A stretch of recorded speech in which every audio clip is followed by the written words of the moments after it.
Bonjour les amis et fans de l'Olympique lyonnais, bienvenue dans ce débrief de la nouvelle défaite de notre équipe, 3-0 dans l'Olympico, bien loin des promesses dues, ce qui s'est passé le 29 octobre a ressoudé le groupe, à une époque à la guerre avec Fabio Grosso. Alors la guerre, oui, elle a eu lieu sur le terrain, pas en dehors cette fois.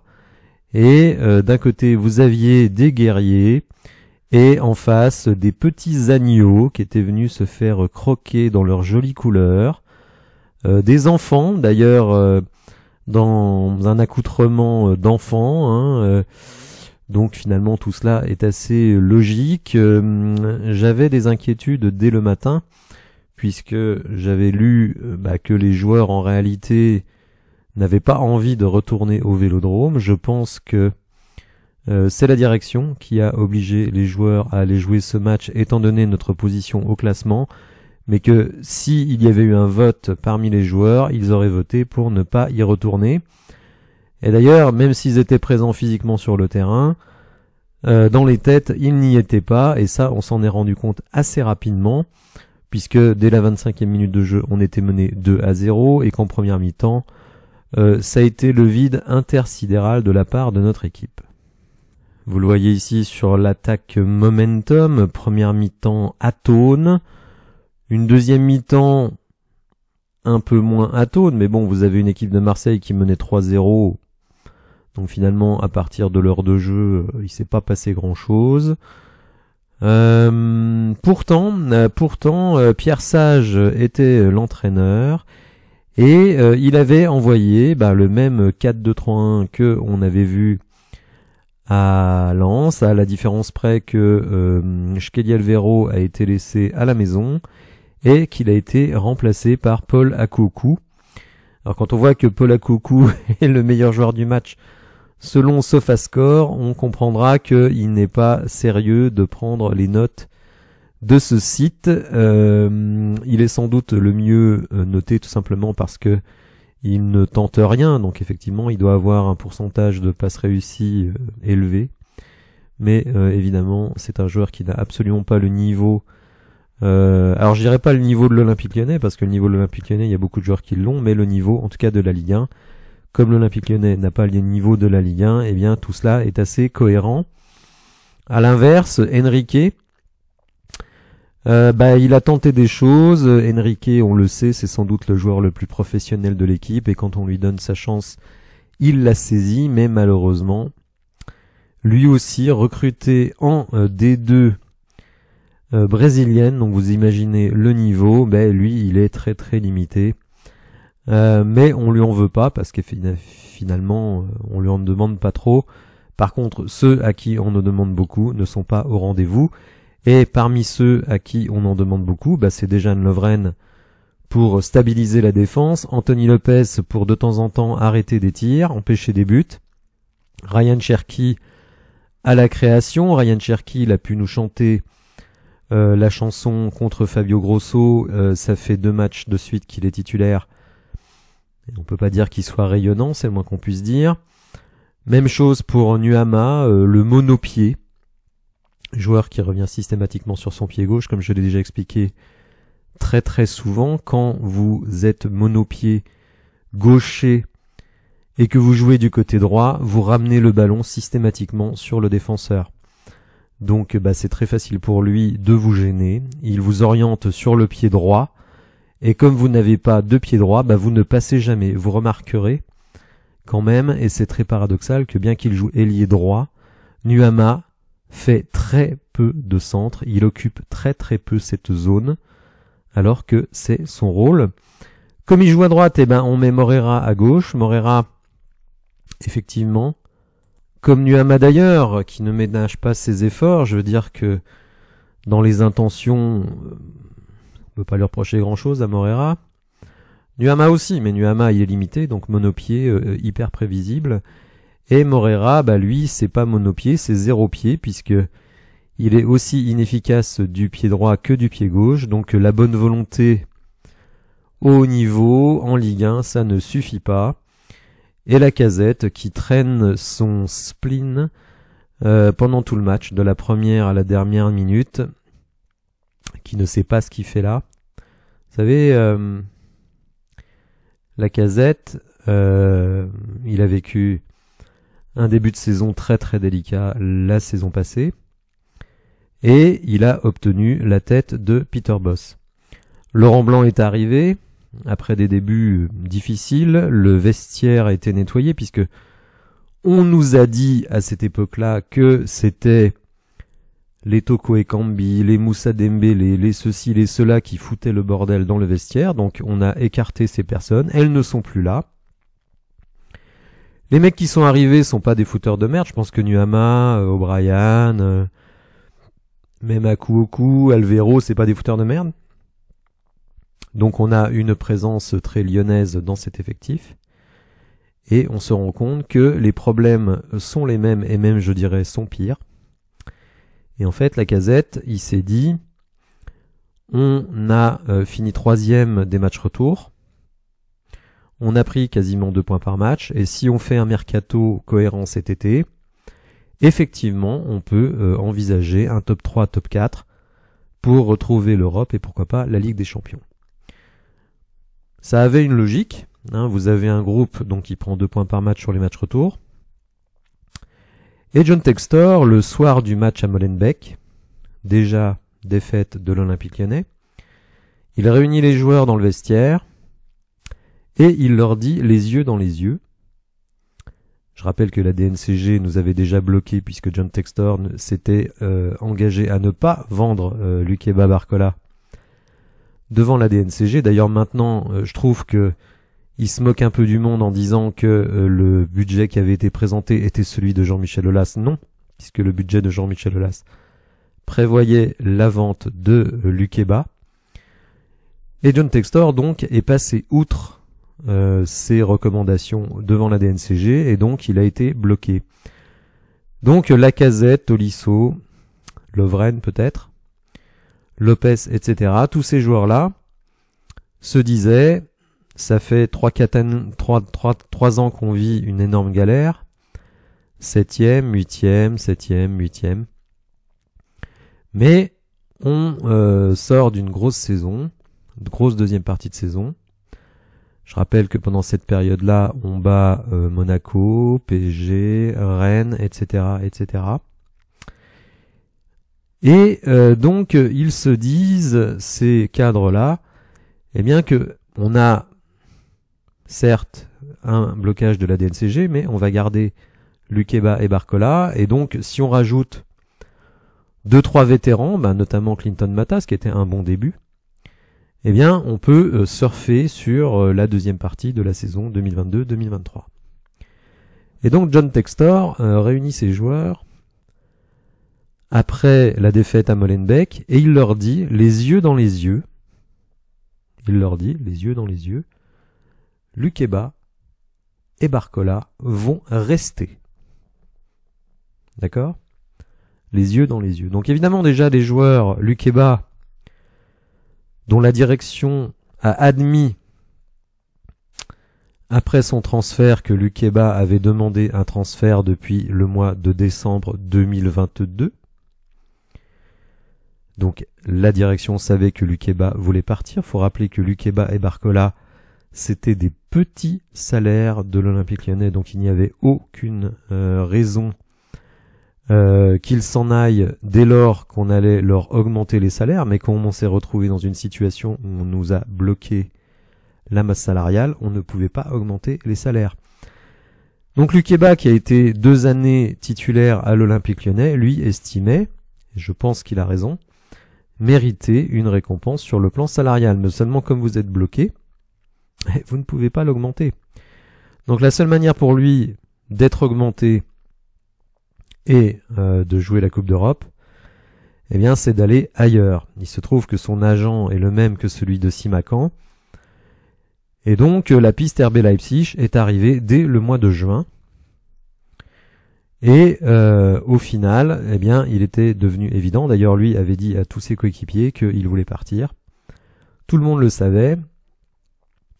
Et donc, on a laissé partir Lukeba. Alors, Lukeba faisait partie le départ de Lukeba faisait partie du budget de Jean-Michel Aulas. Donc quand Textor nous dit on a appliqué le budget de Jean-Michel Aulas, non, c'est faux.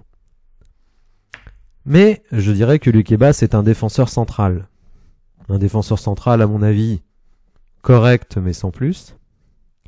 Certains le décrivent comme un crack, moi je n'irai pas du tout jusque-là. Je ne dirais pas la même chose de Barcola, mais bon. Remplacer un défenseur central quand vous avez un budget même encadré de 22-23 millions, je pense que c'est faisable. D'ailleurs, d'une certaine manière, quand Caleta-Car est arrivé, bon, c'est dit, tu remplaces Lukeba par Caleta-Car, il y a une baisse de niveau, mais elle n'est pas non plus folle. Et puis arrive le sketch, parce que pour moi c'est un sketch, avec Barcola. Donc Barcola, petit salaire, lui, à la différence de Lukeba, n'a fait que 6 mois, de très très haut niveau, il faut le dire. Et il lui restait, et ça j'insiste là-dessus, il lui restait 3 ans. 3 ans de contrat. Donc l'Olympique Lyonnais n'avait absolument aucune raison, je dis bien aucune raison, de transférer Barcola. Après, il y a des données économiques, et ceux qui soutiennent le départ de Barcola disent « Oui, mais on ne peut pas refuser 50 millions. » Alors déjà, c'est pas 50 millions, c'est 40. Le reste, c'est des bonus, on verra s'ils seront atteints. Et surtout, qu'un jeune joueur parte, on peut l'accepter. Déjà parce que ça nous rapporte beaucoup d'argent, et que on est en besoin d'argent. Dès lors que vous le remplacez par un joueur d'égale valeur. Or là, point du tout. Nuama est arrivé avant le départ de Barcola, enfin est arrivé, on va dire, était dans les tuyaux avant le départ de Barcola. Et donc on pensait qu'on aurait Nuama à gauche et Barcola à droite, et bon, ça commençait à sentir quelque chose de correct. Et puis Barcola est parti. Et donc, les cadres, Lacazette, Tolisso, voire Cacré, Lopez, on leur a dit les yeux dans les yeux, le propriétaire, John Textor, leur a dit, donc je rappelle, après le match de Molenbeek, dans le vestiaire, il leur a garanti que ces 2 joueurs ne partiraient pas. Au final, ils partent, et donc ils se sentent floués.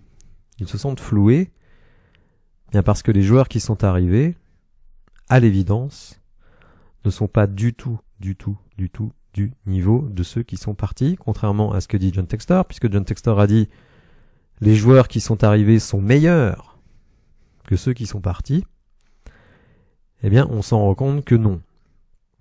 Si on fait une petite revue d'effectifs des arrivées, on a essentiellement des joueurs de 2e voire 3e zone. Je dis pas division, parce que la première division d'un pays peut équivaloir la 2e division d'un autre pays. Je prends par exemple l'exemple de Nuama, un des meilleurs joueurs du championnat du Danemark. Seulement le championnat du Danemark, qu'est-ce que ça vaut? Et on voit aujourd'hui que Nuama, c'est quelqu'un qui a de la vitesse, mais c'est quelqu'un qui n'a absolument aucun QI foot, et qui est hyper limité techniquement. Comme je le dis souvent, les défenseurs étant relativement malins, vous regardez 5 minutes Nuama et vous voyez que ce gars-là n'a aucun pied droit. Donc, sur toutes les actions défensives, vous allez l'orienter sur son pied faible. Et évidemment, il va échouer. Ce qui me laisse rêveur sur le scouting de Mathieu Louis-Jean, puisque je rappelle que Nuama est une demande de Mathieu Louis-Jean. Et notre ami Mathieu Louis-Jean, il aura sa petite vidéo consacrée dans quelques jours, et ce sera très sanglant. Il y aura du sang sur les murs. Il aura l'occasion de se rattraper cet hiver, avec une enveloppe conséquente. Croyez-moi, il n'a pas intérêt à se planter. Alors évidemment, les critiques que moi je peux formuler, tout le monde s'en fout, sauf mes 2400 abonnés. Je vous remercie pour ceux qui se sont abonnés récemment, malgré les résultats pitoyables de l'équipe. On vient de passer les 2400. Je rêve de passer 2500 avant la fin du mois de janvier et peut-être 3000 d'ici le prochain été. Mais effectivement, quand on regarde les joueurs qui sont arrivés, Paul Akoukou, qui, on va dire, est presque le frère jumeau de Maitland Niles, c'est-à-dire deux statues TUES, plantés sur le terrain, qui ne servent absolument à rien, qui ont une technique aléatoire, des capacités physiques calamiteuses, et techniquement, c'est nul. Donc, il y a ces joueurs-là, il y a Alvero, il y a Morera, tout ça, c'est nullissime. Et donc en fait, avec ces fausses promesses, John Textor a réussi quand même une sorte de hat-trick de la loose. Non seulement il n'a pas passé la DNCG, il a complètement foiré le mercato. Deuxièmement, il a démoralisé des joueurs cadres comme Lacazette, Lopez, Tolisso, etc. Et évidemment, il démoralise les supporters. Alors certains me diront, ils n'auront pas tort. Oui, mais c'est bien gentil, mais ces mecs-là sont très bien payés, qu'ils fassent au moins ce pourquoi ils sont payés. Et je suis absolument d'accord avec vous. Néanmoins, même riches, les humains restent des humains. Et quelqu'un qui est déprimé, je crois pas que les joueurs soient de mauvaise volonté. Je crois qu'ils sont vraiment déprimés. Alors, moi, je n'ai pas connu la dépression, mais j'ai connu des épisodes difficiles, notamment après la perte d'être cher. Et quand vous n'y êtes pas, quand la tête n'y est pas, eh ben, elle n'y est pas, et vous pouvez faire tout ce que vous voulez, elle n'y sera pas. Alors évidemment, là, on n'est pas dans des circonstances telles que celle-ci, aussi dramatiques, mais je pense que Lacazette, Tolisso et donc les autres cadres, ils aiment vraiment l'Olympique Lyonnais. Mais regardez Lacazette. Il est pas bon. Pas bon depuis le début de la saison. Mais si on regarde bien les matchs, il ne reçoit aucun bon ballon. Aucun. Du coup, quand il en a un, il se précipite. Quand vous avez 3-4 bons ballons par match, un joueur du niveau de Lacazette, il va vous mettre 1 ou 2 buts.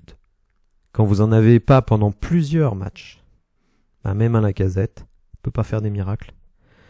Donc oui, je suis déçu du rendement de Lacazette, mais je comprends sa frustration. La frustration ponctuelle de ne pas recevoir des bons ballons, et la frustration plus globale du sentiment d'avoir été floué par le propriétaire. Faut savoir aussi, vous le savez sans doute, puisque je l'ai relayé sur la chaîne, cet été, Lacazette a eu des propositions très importantes financièrement de l'Arabie Saoudite. Il est resté à Lyon parce qu'il voulait réussir avec Lyon. Même chose pour Tolisso, qui n'a peut-être pas eu de propositions très importantes, mais ils ne veulent pas, ces gars-là, faire partie de l'équipe qui va faire descendre l'OL en Ligue 2. Ils sont revenus pour remettre l'OL, on va dire, dans le haut du tableau, et là, ils jouent la dernière place. Donc ce sont des gens qui sont déprimés, et croyez-moi, quand vous êtes déprimé, le pognon ne change rien à l'affaire. Et John Textor, par ses décisions, par son sens catastrophique du timing, eh bien, il a démoralisé tout le monde. Alors oui, hier, il n'y a pas de Textor, il y a 11 joueurs face à 11 joueurs. Comme je le disais en début de vidéo, je pense vraiment que les joueurs ne voulaient pas retourner à Marseille. D'ailleurs, d'une certaine manière, on peut se dire, mais comment ça? On décide de faire un boycott, mais comme on est mal classé, on décide de ne pas le faire. Donc déjà, ça veut dire que finalement, on avalise l'absence de décision de l'État et de la Ligue en disant oui, mais bon, on est dos au mur, donc on accepte ce qui s'est passé finalement. Puisque le match du 29 est oublié, et on ne retiendra qu'une chose, c'est que Marseille a mis un 3-0 à l'Olympique Lyonnais. L'ironie du sort, c'est que 3-0, ça aurait été le score si on avait déclaré forfait, donc À la limite, on aurait mieux fait de rester à la maison. On aurait culpabilisé la Ligue et l'Olympique de Marseille. Ils auraient pris leur 3-0, mais là, on s'est fait humilier. On a été ridicule, même si l'équipe marketing est sans doute ravie. Alors, il y a qu'elle qui est vraiment ravie d'avoir montré ce nouveau maillot. Alors, vous le comprenez, ce débrief, entre guillemets, est plus un édito sur la situation actuelle. Reste évidemment que la saison n'est pas finie et que si on regarde le classement, le bas du classement bien entendu, après 14 matchs, donc il reste 3 matchs dans les matchs allés, eh bien nous sommes à 3 points donc de Clermont et 5 points du barragiste, 6 points du non relégable. Ce qui veut dire que si, je dis bien si, un si majuscule, nous parvenons à battre le TEF à domicile, le TEF donc qui est 14e, qui reste sur une série de 3 nuls, 3 défaites et 2 nuls. Si on parvient à battre Nantes, qui reste sur 3 défaites et 1 nul. Non, pardon, c'est dans l'autre sens. Non, ils avaient 3 défaites, 1 nul et ils ont gagné leur dernier match, d'ailleurs en battant Nice, donc deuxième du championnat. Par contre, Toulouse, effectivement, c'est 3 défaites, 2 nuls. Bon, donc si on parvient à battre ces équipes à domicile, et donc l'on engrange 6 points, bon vous voyez qu'on se remet, on va dire, dans le ventre mou inférieur du classement, mais surtout on enclenche une dynamique. Alors, il y a deux manières de voir les choses après ce qui s'est passé hier. Soit on se dit notre vrai niveau, c'est celui qu'on a montré hier, mais comme le disait le philosophe, qui peut le plus peut le moins. Je crois que c'est Descartes qui a dit ça. Ou alors donc on se base sur notre match face à Lens. Donc notre vrai niveau, est-ce que c'est Lens? Est-ce que c'est Marseille? Bon, si je veux être optimiste, je dirais que c'est plutôt Lens avec nos 2,70 XG. Et effectivement, face à des équipes comme Toulouse, peut-être Nantes, peut-être Strasbourg, peut-être Lorient, peut-être Clermont, il y a moyen de prendre des points, surtout si le mercato hivernal est plutôt correct. Alors évidemment, on aura le temps de reparler de ce mercato hivernal. Là encore, dans la communication Textor, en annonçant qu'il va investir entre 50 et 65 millions, envoie le message aux équipes adverses, aux joueurs, aux agents, vendez-nous vos joueurs très chers puisque on a beaucoup d'argent à dépenser. Donc là encore, tactiquement, je trouve ça très très surprenant. N'hésitez pas à me dire dans les commentaires quel est votre état d'esprit. Qu'est-ce que vous pensez de tout cela? Si vous avez apprécié la vidéo, n'hésitez pas à la liker, à vous abonner à la chaîne. Et je vous dis à bientôt pour de nouvelles infos. Merci, au revoir.